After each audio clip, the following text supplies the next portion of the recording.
الحمد لله وكفى وسلام على عباده الذين اصطفى. أما بعد، أعوذ بالله من الشيطان الرجيم. بسم الله الرحمن الرحيم. والفجر وليال عشر، صدق الله العظيم. وقال النبي صلى الله عليه وسلم عن ابن عباس رضي الله عنهما قال: قال رسول الله صلى الله عليه وسلم: ما من أيام العمل الصالح فيهن أحب إلى الله من هذه الأيام العشرة. قالوا: يا رسول الله، ولا الجهاد في سبيل الله؟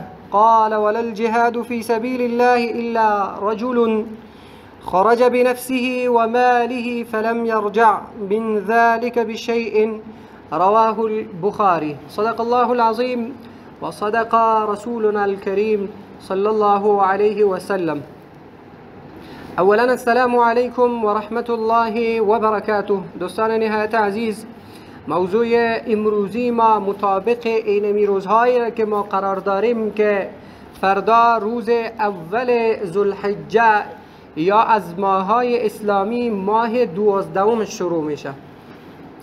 این 10 روز اول ازی آنقدر پر برکت و پر فضیلت هست که نبی کریم صلی الله علیه و سلم می فرماید که اعمال صالحه در این روزها از جهاد در راه الله کده بهتر است. و الله متعال در سوره والفجر، سپاری اخیر سوره والفجر، آیتی که در حضورتان عرض کردم، الله متعال می فرماید: والفجر، قسم است به صبح، و لیال عشر، و به شبهای 10گانه.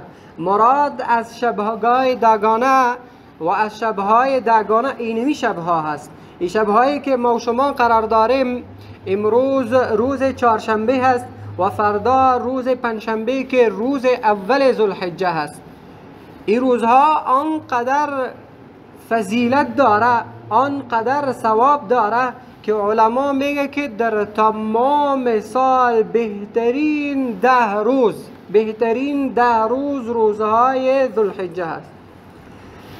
ما و شما در درسهای گذشته گفتیم که رمضان هم خیلی فضیلت داره، اما این ما باید یاد داشته باشیم که رمضان روزهایش سر ما فرض است و در نوافل اگر بگیریم کدام روزها بهترین روزها است بر گرفتن روزهای نفلی، اینمی 10 روز است. رسول الله صلی الله علیه و سلم می فرماید: ما من ایام العمل الصالح فیهن احب الی الله و رسوله. هیچ روزهایی نیست در طول سال که عمل صالح به نزد الله بهتر باشه غیر از این روزها. صحابه عرض کردند که یا رسول الله، اگر یک انسان در راه الله جهاد هم بکنه از عمل صالحه در این روزها کرده بهتر نیست؟ نبی کریم صلی الله علیه و سلم گفت که نه خیر، جهاد در راه الله، جهاد در راه الله چقدر فضیلت داره. آنقدر فضیلت داره که شما در احادیث شاید شنیده باشین که نبی کریم صلی الله علیه و سلم میگه که یک انسان در راه الله شهید میشه وقت اولین قطره خونش در زمین میشه که الله متعال تمام گناهانش رو میبخشه. اما در مقابل از اینمی اینقدر فضایلی که از بازم نبی کریم صلی الله علیه و سلم میگه که نه، در این روزها جهاد در راه الله هم بهتر نیست از عمل صالحه کرده. باز در آخر حدیث نبی کریم صلی الله علیه و سلم می فرماید که مگر کسی که در جهاد برود با مال و جانش و دوباره نه مالش دوباره بیاید و نه جانش دوباره بیاید، یعنی هم مالش در راه الله فدا بکنه و هم جانش در راه الله فدا بکنه، باز این دو شخص از اینمی شخصی که در این 10 روز عمل میکنه باز بهتر است.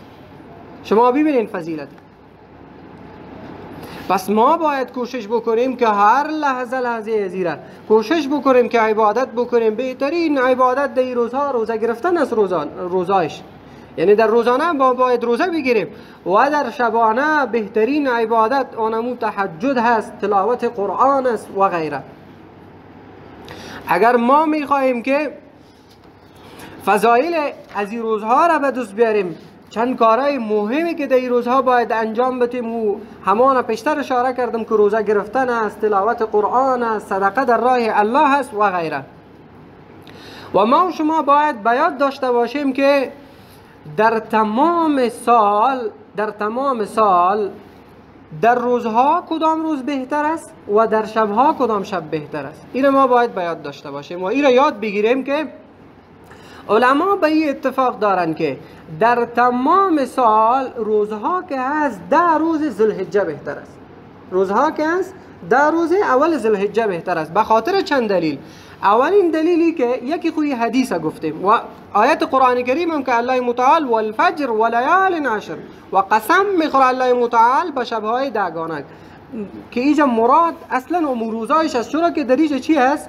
باز هم مثلا یک خویی شد که الله متعال در قسم خورد. دومی که در حدیث نبی کریم صلی الله علیه وسلم آمد که در این روزا بهترین روزا برای عبادت اینمی روزا است. سوم این روزها روزهای حج است.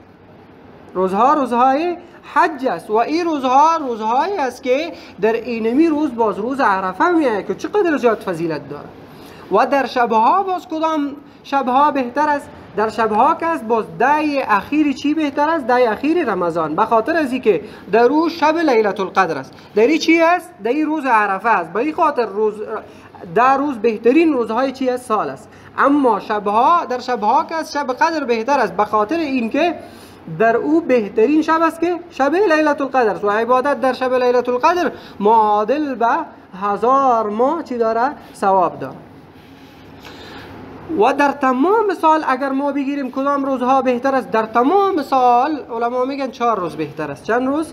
4 روز بهتر است که اولین روزش روز جمعه است که نبی کریم صلی الله علیه و سلم میگه که خیر ایامکم، یک حدیث شریف است که معناش ما بر شما میگم که بهترین روزهای شما روز جمعه است.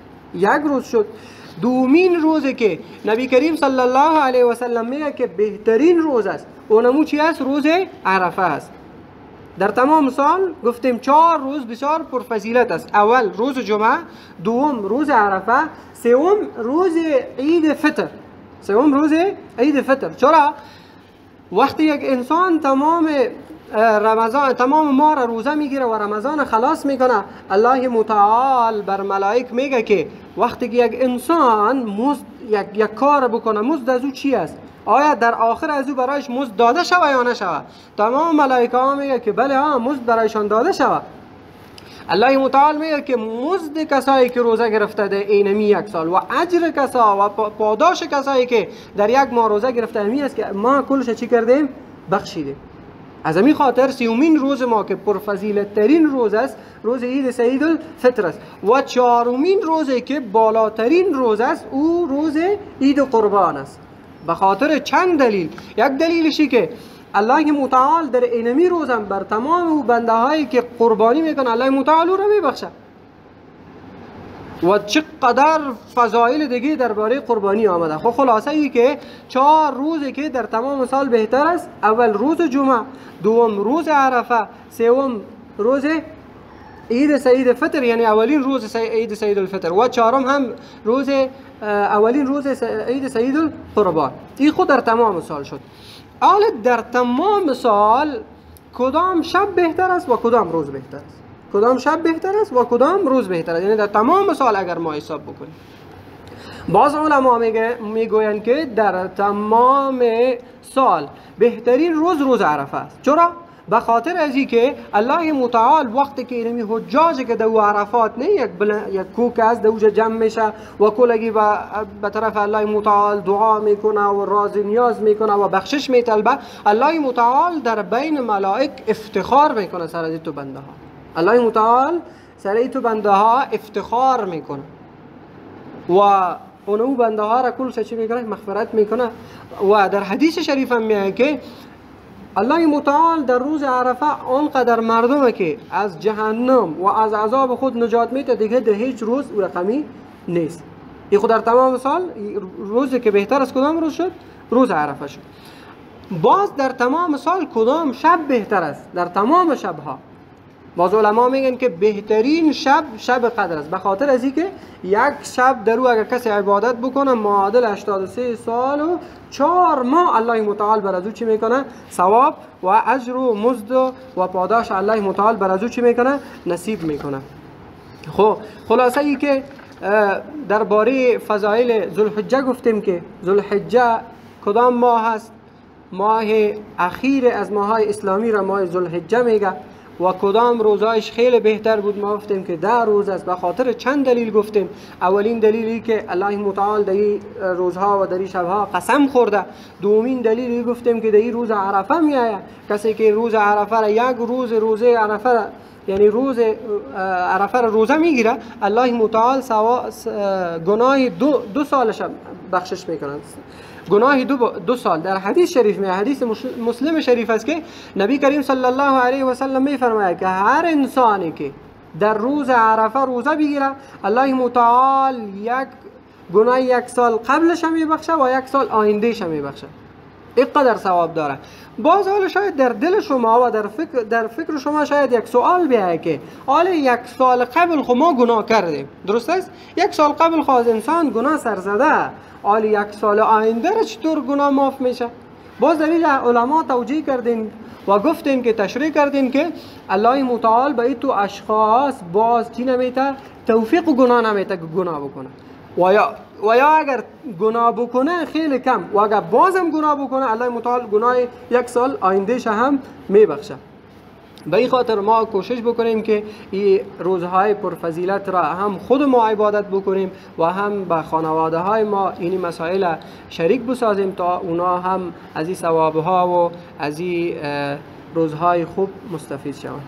و صلی الله تعالی علی خیر خلقه محمد و علی آله و اصحابه اجمعین.